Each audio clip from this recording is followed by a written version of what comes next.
Yun, so what's up guys, no? Welcome back po sa aking YouTube channel. Well, it's me again, Teacher Kevin PH, and we are back with another video.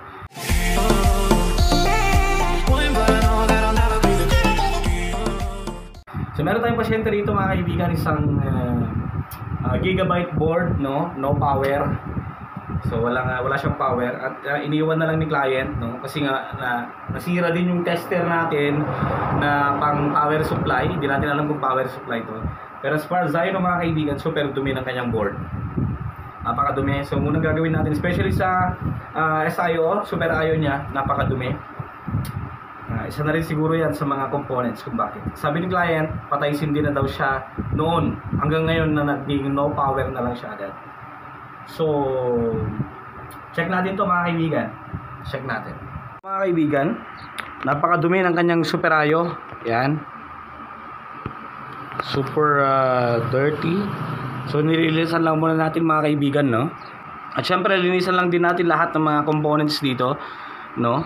Yan, napakadumi rin kasi ng board niya. So yan.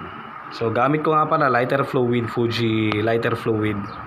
So linisan ko lang 'to mga kaibigan.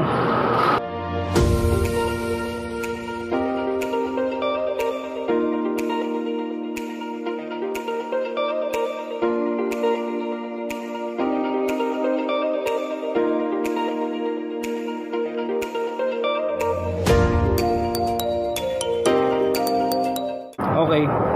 So sa tingin ko ginawa ko na yung best ko para linisan to mga kaibigan. Sa mga components pa lang na madumi, especially sa Super IO, try natin kung mag-on na siya.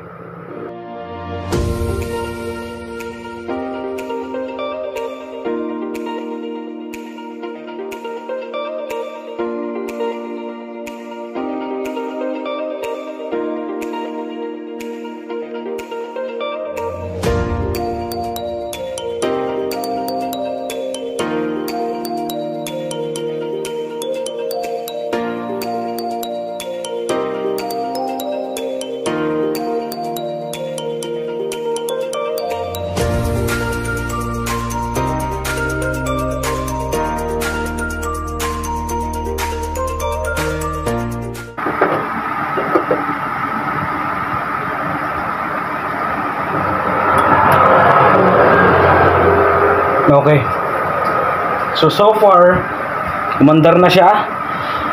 Ay! So, proceed Super IO. Okay.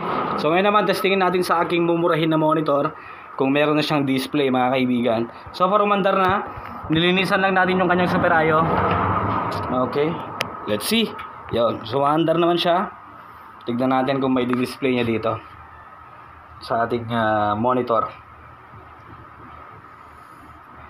So far, so good. Okay. No input cable daw. Okay. So, since natanggal natin kanina yung CMOS, kailangan lang nating i-load yung optimize defaults. Yan. Optimize defaults, then reboot. Uy, hindi nakakonect yung ano natin. Yung keyboard. Tignan natin. Kasi, syempre, tinanggal natin. Alright. So, goods. Naka Windows 7 pa lang to. So far, so good na mga kaibigan. Okay na siya. So, no power siya kanina. Nililisan lang natin yung kanyang Super IO. Yan, yung Super IO. Yung ITE doon. Goods.